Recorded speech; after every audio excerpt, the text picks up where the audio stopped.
অধ্যায় 4 সমর্থনকারী প্রমাণ যিশুর জীবনী ছাড়া কি তার জন্য বিশ্বাসযোগ্য প্রমাণ আছে? হ্যারি অ্যালেম্যান ঘুরে আমার দিকে আঙুল তোলেন।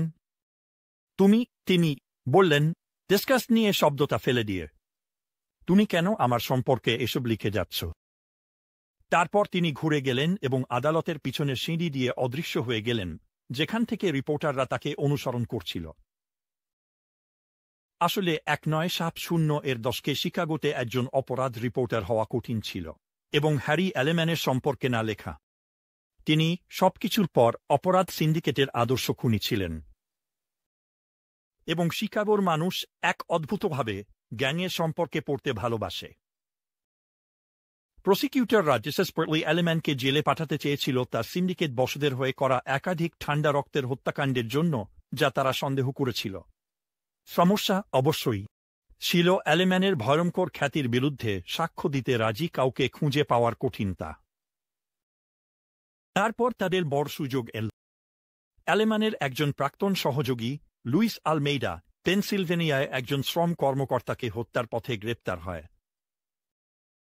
অস্ত্রের অভিযোগে দোষী সাব্যস্ত হয়ে 10 বছরের কারাদণ্ডে দণ্ডিত আলমেইডা অ্যালেম্যানের বিরুদ্ধে একটি টিমস্টার্স ইউনিয়নের শপ স্টুয়ার্ডের অমীমাংসিত হত্যাকাণ্ডে সাক্ষ্য দিতে রাজি হন।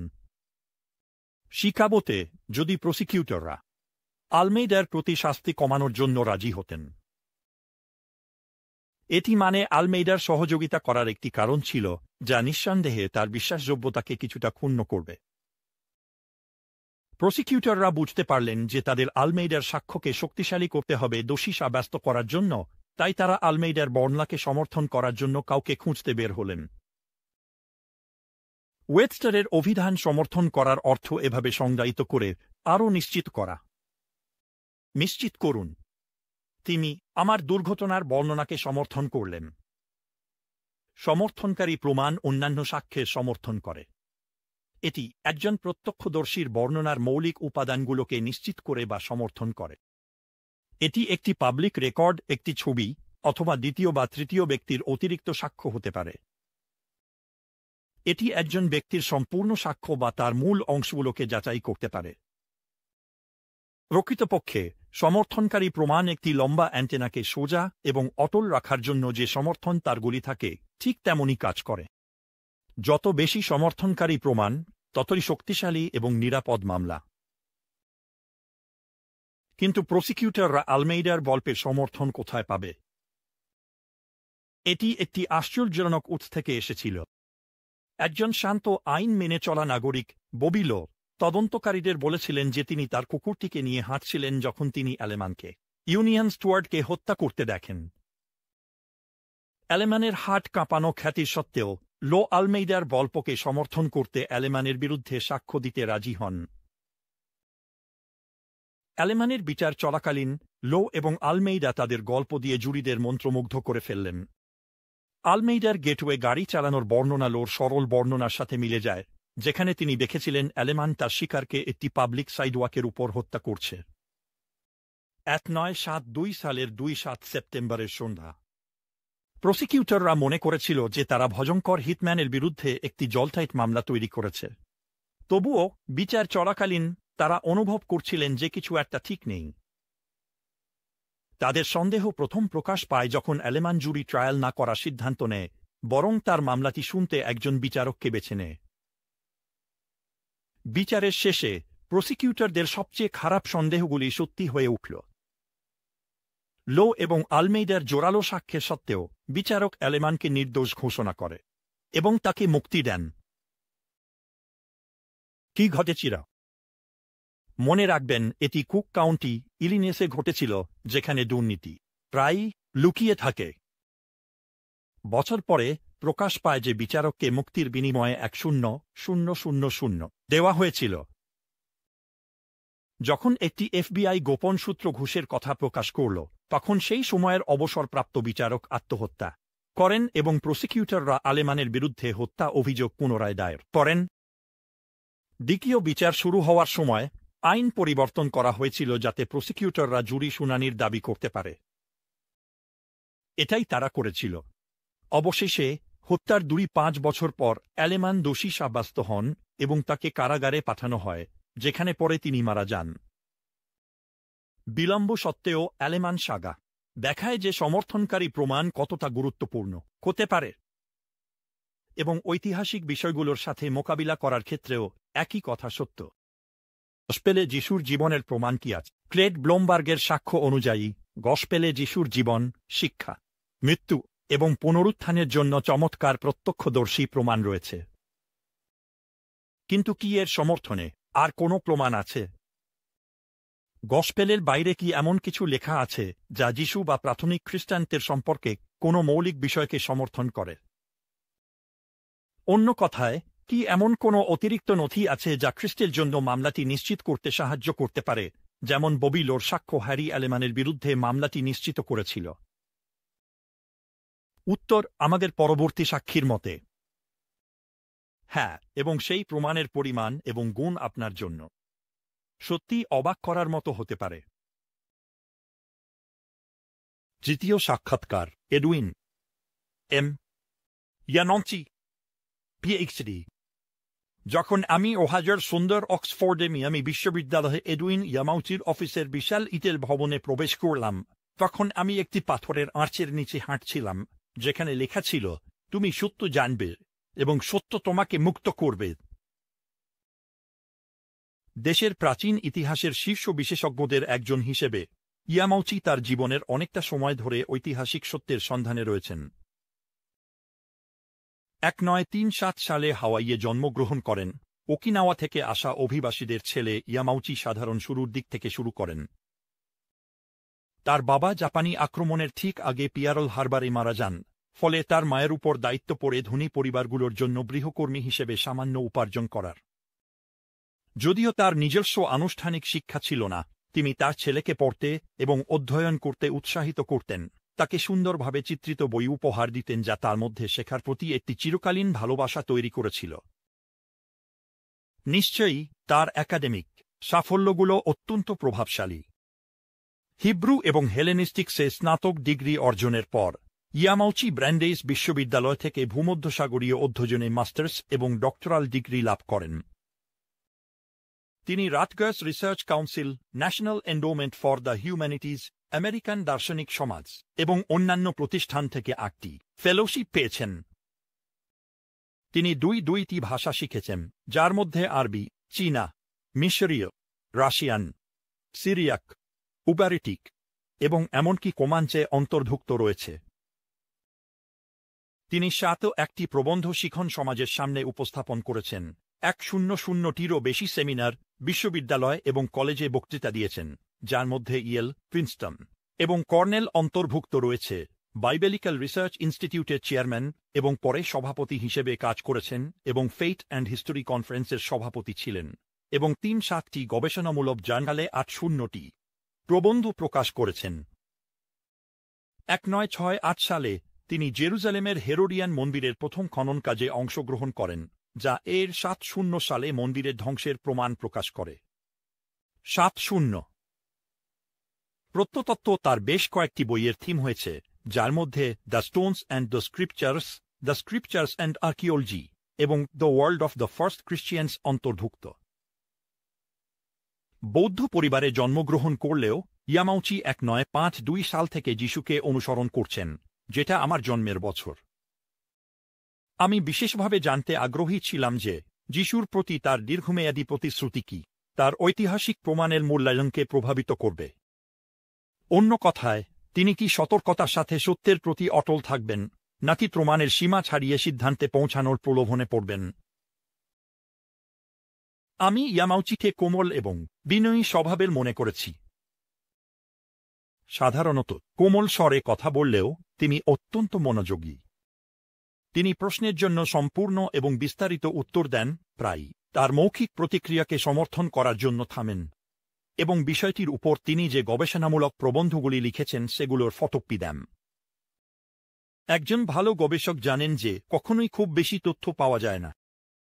বহু গাছপালায় ঘেরা ক্যাম্পাসের কেন্দ্রে তার বইয়ের ভিড়ে ভরা অফিসে অটাম কালার্সে একটি আগুন শিরোনামের বইয়ের মধ্যে আমরা বসেছিলাম সেই বিষয় নিয়ে কথা বলতে, যা এত বছর গবেষণা এবং পড়ানোর পরেও তার চোখে একটি ঝলক নিয়ে আসে। ব্লুমবার্গের সাথে আমার সাক্ষাৎকারের কারণে আমি বলতে চাইনি যে যিশুর সম্পর্কে নির্ভরযোগ্য প্রমাণ খুঁজতে হলে আমাদের গসপেলগুলোর বাইরে যেতে হবে। তাহলে আমি ইয়ামাউচিকে এই প্রশ্নটি করতে শুরু করলাম, একজন ইতিহাসবিদ হিসেবে আপনি কি আমাকে আপনার মূল্যায়ন দিতে পারেন গসপেলগুলোর ঐতিহাসিক নির্ভরযোগ্যতা সম্পর্কে? মোটের উপর গসপেলগুলো চমৎকার উৎস, তিনি উত্তর দিলেন। আসলে এগুলো যিশুর জন্য সবচেয়ে বিশ্বাসযোগ্য, সম্পূর্ণ এবং নির্ভরযোগ্য উৎস। অপ্রাসঙ্গিক উৎসগুলো আসলে খুব বেশি বিস্তারিত তথ্য যোগ করে না, তবে এগুলো সমর্থনকারী প্রমাণ হিসেবে মূল্যবান। ঠিক আছে, আমি যা আলোচনা করতে চাই তা হল সমর্থনকারী প্রমাণ। আমি বললাম, চলুন সাথেই। কিছু মানুষ সত্যি কত কিছু আছে তা নিয়ে হাসাহাসি করে। উদাহরণস্বরূপ 1979 সালে চার্লস টেম্পলটন একটি উপন্যাস লিখেছিলেন যার নাম অ্যাক্ট অফ গড, যেখানে একটি কাল্পনিক প্রত্নতাত্ত্বিক একটি মন্তব্য করেছেন যা অনেক মানুষের বিশ্বাসকে প্রতিফলিত করে। আমি বইটি বের করে প্রাসঙ্গিক প্যারাগ্রাফটি পড়লাম। খ্রিস্টান গির্জা তার দাবিগুলো মূলত একটি অজ্ঞাত যুবক ইহুদির শিক্ষার ওপর ভিত্তি করে, যার মেসিয়ানিক দাবি ছিল এবং সত্যি বলতে তার জীবদ্দশায় খুব একটা প্রভাব ফেলেনি। সেকুলার ইতিহাসে তার সম্পর্কে একটি শব্দ নেই। রোমানদের দ্বারা তার সম্পর্কে কোনো উল্লেখ নেই। যিশুর দ্বারা একটি উল্লেখও নেই। এখন আমি একটু তীক্ষ্ণভাবে বললাম, বাইবেলের বাইরে যিশুর জীবনের খুব বেশি সমর্থন নেই বলে মনে হচ্ছে। ইয়ামাউচি হাসলেন এবং মাথা নাড়লেন। টেম্পলটনের প্রত্নতাত্ত্বিকটি সম্পূর্ণ ভুল। তিনি একটি অবজ্ঞাপূর্ণ স্বরে উত্তর দিলেন, কারণ যিশুর সম্পর্কে যিশু এবং ট্যাসিটাসে আমাদের কাছে খুব খুব গুরুত্বপূর্ণ উল্লেখ আছে। গসপেলগুলোই বলে যে অনেকেই, এমনকি তার নিজের পরিবারের সদস্যরাও, তার জীবদ্দশায় যিশুর উপর বিশ্বাস করেনি। তবুও তিনি এমন একটি প্রভাব ফেলেছিলেন যে আজ যিশুকে সর্বত্র মনে রাখা হয়, যেখানে Herod the great, Pontius pilot এবং অন্যান্য প্রাচীন শাসকরা তেমন পরিচিত নয়। তাহলে তিনি অবশ্যই তাদের উপর একটি প্রভাব ফেলেছিলেন যারা তার উপর বিশ্বাস করেছিল। তিনি কিছুক্ষণ থেমে বললেন, তিনি অবশ্যই তাদের মধ্যে ছিলেন না যারা তার উপর বিশ্বাস করেনি। টেম্পলটন এবং ইয়ামাউচি উভয়েই যিশুর কথা উল্লেখ করেছিলেন, একজন প্রথম শতকের ইতিহাসবিদ যিনি পণ্ডিতদের মধ্যে পরিচিত, কিন্তু যার নাম আজকের বেশিরভাগ মানুষের কাছে অপরিচিত।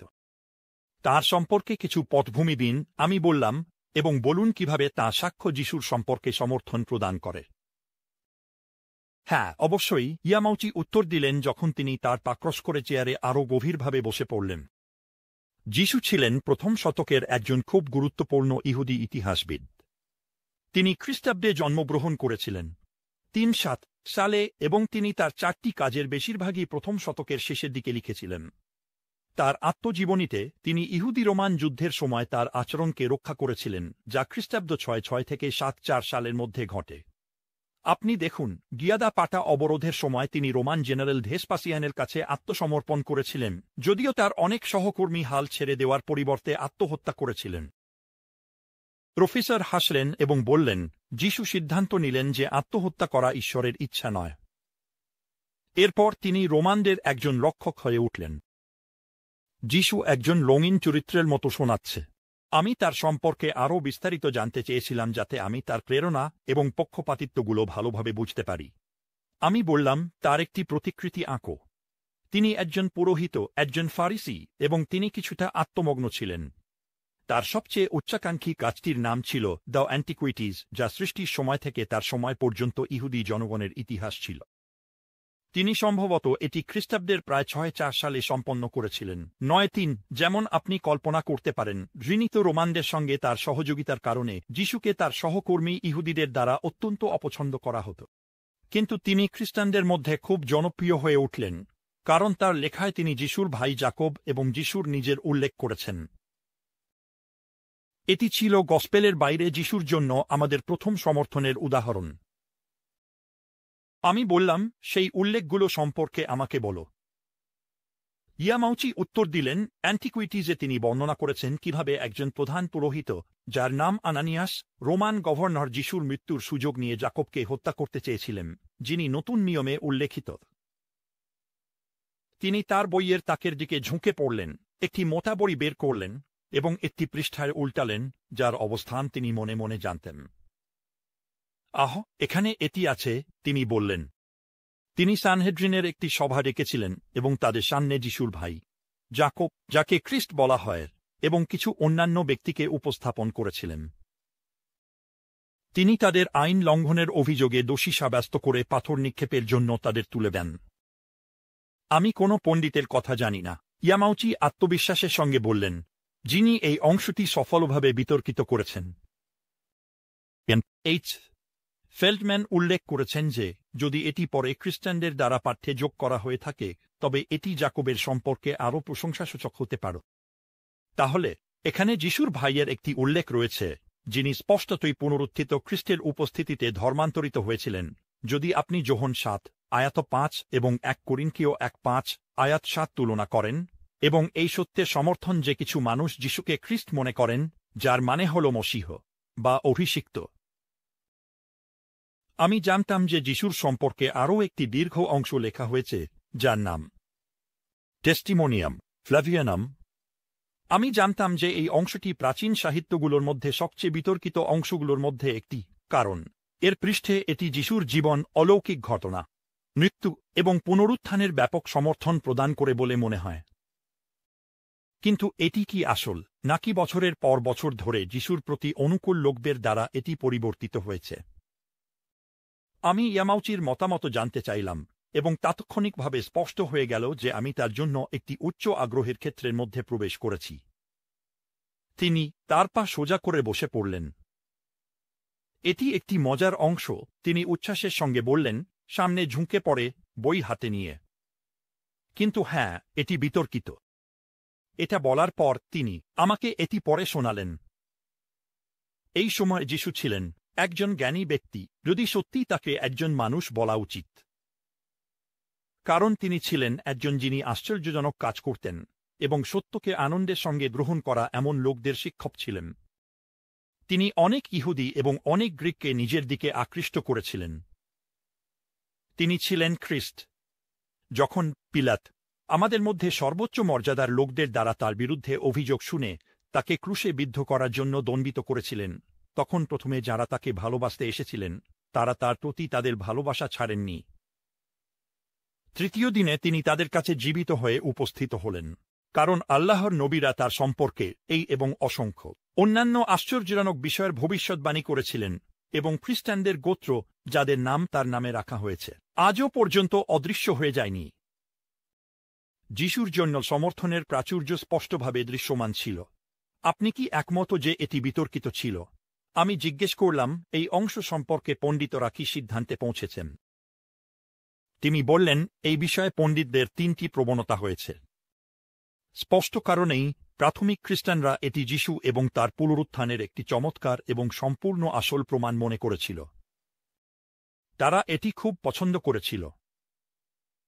এরপর পুরো অংশটি অন্তত কিছু পণ্ডিতদের দ্বারা আলোকিত সময়ে প্রশ্নবিদ্ধ হয়েছিল।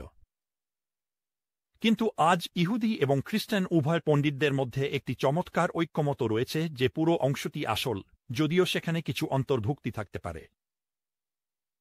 আমি ভ্রু তুললাম। অন্তর্ভুক্তি, আপনি কি এর মানে কি তা সংজ্ঞায়িত করবেন?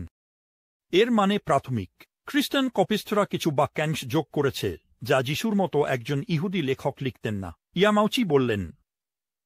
তিনি বইয়ের একটি বাক্যের দিকে ইঙ্গিত করলেন। যেমন প্রথম লাইনে বলা হয়েছে, এই সময় যিশু নামে একজন জ্ঞানী ব্যক্তি বাস করতেন। এই বাক্যটি সাধারণত খ্রিস্টানদের দ্বারা যিশুর জন্য ব্যবহৃত হয় না, তাই এটি যিশুর জন্য আসল মনে হচ্ছে। কিন্তু পরের বাক্যটি বলে, যদি সত্যিই তাকে একজন মানুষ বলা উচিত। এটি ইঙ্গিত করে যে যিশু মানবের চেয়ে বেশি ছিলেন, যা একটি অন্তর্ভুক্তি মনে হচ্ছে। আমি মাথা নাড়লাম যাতে তাকে জানাতে পারি যে আমি এখন পর্যন্ত তার কথা বুঝতে পারছি। এতে আরও বলা হয়েছে, কারণ তিনি ছিলেন একজন যিনি আশ্চর্যজনক কাজ করতেন এবং এমন লোকদের শিক্ষক ছিলেন যারা আনন্দের সাথে সত্য গ্রহণ করেন। তিনি অনেক ইহুদি এবং অনেক গ্রিককে আকৃষ্ট করেছিলেন। এটি যিশু যে শব্দভাণ্ডার ব্যবহার করেন তার সাথে বেশ মিলে যায়, এবং সাধারণত এটি প্রামাণিক হিসেবে বিবেচিত হয়। কিন্তু তারপর এখানে একটি স্পষ্ট বিবৃতি রয়েছে। তিনি ছিলেন খ্রিস্ট। এটি একটি সংযোজন মনে হচ্ছে, কারণ আমি বাধা দিয়েছিলাম। যিশু তার জেমসের উল্লেখে বলেন যে যিশুকে খ্রিস্ট বলা হয়েছিল। ঠিক তাই বললেন ইয়ামাউচি। এটি অস্বাভাবিক যে যিশু এখানে স্পষ্টভাবে বলবেন যে তিনি মেসিয়া, যখন অন্যত্র তিনি কেবল বলেছেন যে তার অনুসারীরা তাকে মেসিয়া মনে করতেন। প্যাসেজের পরের অংশ, যা যিশুর বিচার এবং ক্রুশবিদ্ধ হওয়ার কথা বলে এবং তার অনুসারীরা এখনও তাকে ভালোবাসতেন, তা অস্বাভাবিক নয় এবং এটি প্রামাণিক হিসেবে বিবেচিত হয়। তারপর এখানে একটি বাক্য আছে, তৃতীয় দিনে তিনি তাদের কাছে জীবিত হয়ে উপস্থিত হলেন। এটি আবার পুনরুত্থানে বিশ্বাসের একটি স্পষ্ট ঘোষণা, তাই এটি অস্বাভাবিক যে যিশু এটি লিখেছিলেন। তাহলে এই তিনটি উপাদান সম্ভবত সংযোজন মনে হচ্ছে। আমি জিজ্ঞেস করলাম, শেষ কথা কি? এই প্যাসেজটি সম্ভবত যিশুর সম্পর্কে মূলত যিশুর জন্য লেখা হয়েছিল, যদিও আমি যে তিনটি পয়েন্ট উল্লেখ করেছি সেগুলি ছাড়া। কিন্তু তবুও যিশুর সম্পর্কে গুরুত্বপূর্ণ তথ্য নিশ্চিত করেন যে তিনি জেরুজালেমের শহীদ নেতা ছিলেন এবং তিনি একজন জ্ঞানী শিক্ষক ছিলেন যিনি একটি বিস্তৃত এবং স্থায়ী অনুসরণ প্রতিষ্ঠা করেছিলেন। যদিও তিনি পিলাতের অধীনে কিছু ইহুদি নেতাদের উস্কানিতে ক্রুশবিদ্ধ হয়েছিলেন। যদিও এই উল্লেখগুলি যিশুর সম্পর্কে কিছু গুরুত্বপূর্ণ স্বাধীন যাচাই প্রদান করেছে, আমি ভাবছিলাম কেন যিশুর মতো একজন ইতিহাসবিদ প্রথম শতকের এমন একটি গুরুত্বপূর্ণ ব্যক্তির সম্পর্কে আরও কিছু বলেননি। আমি জানতাম যে কিছু সন্দেহবাদী, যেমন বোস্টন বিশ্ববিদ্যালয়ের দার্শনিক মাইকেল মার্টিন, এই একই সমালোচনা করেছেন। তাহলে আমি মার্টিনের এই বিবৃতির প্রতি ইয়ামাউচির প্রতিক্রিয়া জানতে চাইলাম, যিনি বিশ্বাস করেন না যে যিশু কখনো জীবিত ছিলেন। যদি যিশু সত্যিই ছিলেন, তাহলে আশা করা যেত যে যিশু তার সম্পর্কে আরও কিছু বলতেন। এটি অপ্রত্যাশিত যে যিশু তাকে উল্লেখ করেছেন অল্প কথায়, যখন তিনি অন্যান্য মেসিয়ানিক ব্যক্তিত্ব এবং যোহন বাপ্তিস্টার সম্পর্কে আরও বিস্তারিত বলেছেন। ইয়ামাউচির প্রতিক্রিয়া অস্বাভাবিকভাবে শক্তিশালী মনে হচ্ছিল। সময় সময়ে কিছু মানুষ যিশুর অস্তিত্ব অস্বীকার করার চেষ্টা করেছেন, কিন্তু এটি সত্যিই একটি হারানো কারণ। তিনি বিরক্তির সুরে বললেন, যিশু সত্যিই ছিলেন, এর পক্ষে প্রচুর প্রমাণ রয়েছে। এবং এই কাল্পনিক প্রশ্নগুলো সত্যি খুব শূন্য এবং ধূল। কিন্তু আমি এর উত্তর দেব এইভাবে। যিশু রাজনৈতিক বিষয় এবং রোমের বিরুদ্ধে সংগ্রামে আগ্রহী ছিলেন। তাহলে তার জন্য যোহন বাপ্তিস্টার গুরুত্ব বেশি ছিল, কারণ তিনি যিশুর চেয়ে বড় রাজনৈতিক হুমকি মনে হচ্ছিলেন। আমি ঝাঁপিয়ে পড়লাম, এক সেকেন্ড অপেক্ষা করো। আমি জিজ্ঞেস করলাম, কিছু পণ্ডিত কি যিশুকে একজন জেল্ট বা অন্তত জেল্টদের প্রতি সহানুভূতিশীল হিসেবে উপস্থাপন করেছেন, যা প্রথম শতকের একটি বিপ্লবী গোষ্ঠী ছিল যারা রাজনৈতিকভাবে রোমের বিরুদ্ধে ছিল? ইয়ামাউচি তার হাত নেড়ে আপত্তিটি উড়িয়ে দিল। এটি একটি অবস্থান যা গসপেলগুলো নিজেই সমর্থন করে না। তিনি উত্তর দিলেন, কারণ মনে রাখবেন, যিশু রোমানদের কর দেওয়ার বিরোধিতা পর্যন্ত করেননি। তাহলে যেহেতু যিশু এবং তার অনুসারীরা একটি তাৎক্ষণিক রাজনৈতিক হুমকি সৃষ্টি করেনি, তাই এটি পুরোপুরি বোঝা যায় যে যিশু এই গোষ্ঠীতে বেশি আগ্রহী ছিলেন না, যদিও পরে দেখা গেল এটি সত্যিই খুব গুরুত্বপূর্ণ হয়ে উঠেছে। তাহলে